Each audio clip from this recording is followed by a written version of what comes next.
Welcome.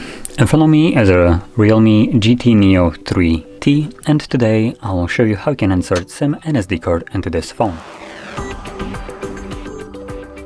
Before we get started, you will need to grab one of these things, a SIM eject tool, which comes provided with the device in the box. But if you can't find it, you could also use a paper clip, straighten out one of the ends, and it should work just as well.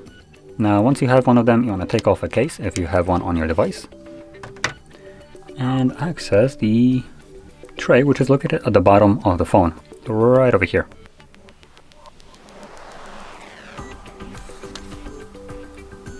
So there we go. As you can see where the pin is holding. Push it in, and the tray pops out.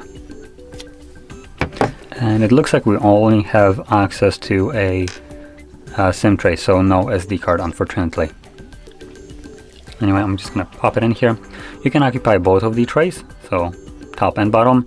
And if you're planning to use only one, it does not matter which one you choose.